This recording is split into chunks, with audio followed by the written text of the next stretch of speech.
C'est ton gars Vantard qui revient une fois de plus again and again te balancer cette dose, ce nectar survitaminé. Va chercher ton bavoir, mets-le bien en place, car tu sais que tellement c'est bon, onctueux, délicieux, tu vas t'en foutre partout et tu vas dégueulasser ton tricot tout neuf. Donc le film du jour, dernière réalisation de Danny Boyle, c'est un biopic consacré au concepteur, visionnaire, infographiste, je sais pas quoi, Steve Jobs, voilà, bon, on sait ce que Steve Jobs a apporté à l'humanité. Voilà, il y avait déjà eu un biopic sur Steve Jobs il y a quelques années de cela avec Ashton Kutcher. Là, c'est Danny Boyle à la réal et c'est Michael Fassbender qui joue le rôle de Steve Jobs. Ben, écoute, j'ai envie de te dire un truc, mon gars.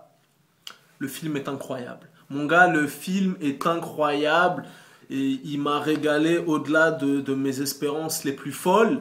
Et pourtant, à l'arrivée, c'était pas gagné parce que bon, le film est sorti il y a un petit moment, ma chronique arrive sur le tard. Mais comme dit ce dicton légendaire, mieux vaut tard que jamais. Et tu es censé savoir que ce biopic est traité de manière totalement inédite car il se concentre sur 3 lancements cruciaux et importants de la carrière de Steve Jobs. Donc tu vois, moi dans ma tête je me suis dit waouh, ça dure 2 heures, c'est focalisé sur 3 lancements, est-ce que ça va pas être un peu répétitif, est-ce que nanani. Mon gars, je peux te dire que le film est passionnant, le film est prenant, il m'a vraiment captivé et voilà, ça m'a vraiment parlé parce que voilà, à travers ces 3 lancements, tu comprends la psychologie du gars, son côté visionnaire, tout ce qui est design, tout ce qui est nazisme, parce que moi-même j'ai rejoint la secte Apple, vu que je possède un iPhone, et justement il t'explique tout le cheminement, pourquoi ils ont dû faire des choix draconiens, des trucs d'adaptateurs, des trucs de plein de choses, et c'est vraiment captivant, c'est vraiment passionnant, donc voilà.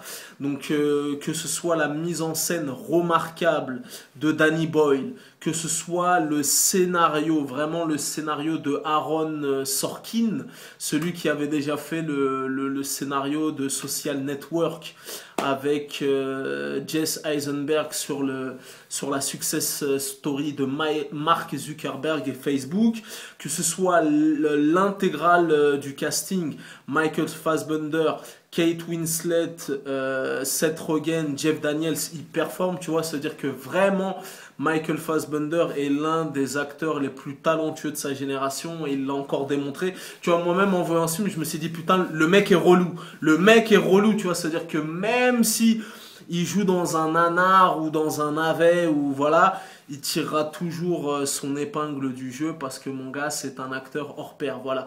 De toute façon, j'ai pas encore vu The Revenant, il sort demain, j'irai le voir à la première heure, mais en tout cas il me semble, si je te raconte pas de conneries, que Michael Fassbender est nommé aux Oscars. Ben si, j'ai pas encore vu la perf de Leonardo DiCaprio, mais en tout cas s'il le coiffe au poteau et qu'il prend la statuette, l'Oscar du meilleur rôle masculin, je peux te dire qu'il l'aura pas chippé parce que sa performance est démoniaque, voilà. Parce que en plus d'intégrer tous les bails d'algorithmes binaires et je sais pas quoi, et de réciter des tirades qui font 8 mètres de long, vraiment que ce soit dans l'intensité, tu ressens la pression du bonhomme et tout, vraiment. Tu vois, ne serait-ce que pour la performance de Michael Fassbender, ça vaut le coup d'aller voir le film. Voilà, après, voilà, c'est vraiment un film brillant, un film captivant de bout en bout, que ce soit le score du film, la bande originale du film, le scénario, la prestation des acteurs. Voilà, c'est vraiment un film, voilà, en plus des petites images d'archives, des spots de pub de l'époque et compagnie. Donc la reconstitution est minutieuse. En attendant, c'est vraiment un putain de film, un putain de biopic. Voilà. Et avant de préparer cette chronique, je suis parti voir sur le Wikipédia US. C'est un petit peu paradoxal parce que le film est un succès critique. Voilà, tu vois, il a été encensé par la critique. Même Kate Winslet avait gagné un Golden Globe du meilleur second rôle féminin. Comment ça s'appelle, Michael Fassbender a une flopée de nominations. Kate Winslet pareil, meilleur scénario, meilleur film et compagnie. Et même au niveau des Oscars, il a je sais pas combien de nominations. Mais ça n'a pas été un succès commercial. Voilà, ça veut dire que vraiment c'est un succès critique. Mais au niveau commercial, il me semble qu'aux États-Unis d'Amérique, le film est sorti en septembre, octobre, novembre, un truc comme ça. Donc ça fait plus de 4 mois, 5 mois. Bon, aux États-Unis d'Amérique, il doit sûrement plus être en salle. Et ils sont juste rentrés dans leurs frais. C'est-à-dire que le film a coûté 30 millions de dollars et il en a rapporté à peine 33. Tu vois, c'est-à-dire qu'ils ont récupéré le budget initial et ils ont fait que 3 millions de dollars de bénéfices sur ce film. Donc voilà. Et du coup, j'ai même poussé ma réflexion. Je suis parti voir le dernier film aussi, Trans. Je sais pas si tu te rappelles le dernier film de Danny Boyle avec James McAvoy,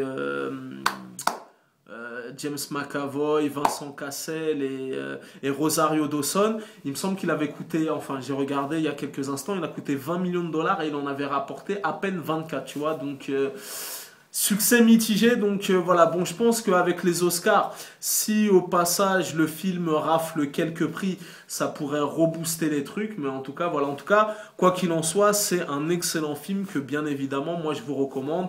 Et Danny Boyle, c'est quand même le réalisateur de Slumdog Millionnaire, Sunshine, La Plage, 127 heures et ce motherfucking biopic sur Steve Jobs qui, voilà, c'est vraiment super intéressant. Je t'ai dit, t'en apprends plus sur la psychologie du gars, ses névroses. Vraiment, c'est passionnant et moi, je vous le recommande. Voilà, tu vois, si tu te disais, ouais, mais j'ai peur qu'il y ait trop de jargon technique, qu'on parle de microprocesseurs, de nanani, le film est captivant. Voilà, tu vois, moi, je t'ai dit, ça m'avait un petit peu refroidi.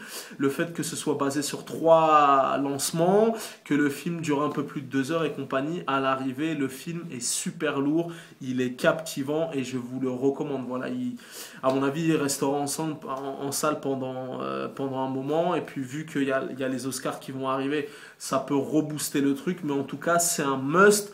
Et c'est un des meilleurs films que j'ai vu en ce début d'année 2016. Voilà. Tu connais ce dicton légendaire, les goûts et les couleurs, ça ne se discute pas. Si tu as la vie de vantard, c'est toujours le bon. En tout cas, Steve Jobs, je le valide à 800%. Voilà. Et peut-être même que j'irai lire sa biographie qui, pour le coup, paraît-il, est légendaire. Il a sorti une biographie, un gros pavé. En plus, je crois qu'il fait 600 ou 700 pages. Je vais vraiment me pencher sur le truc parce que moi-même qui suis un créatif, tu vois, à travers mes vidéos, à travers plein de choses que j'essaye de développer et compagnie, c'est une vraie leçon de courage, de marketing, de bail de visionnaire et compagnie. Donc vraiment, je vous encourage à aller voir ce film qui est très très lourd. Voilà, c'était ton Gavantard. Peace and love.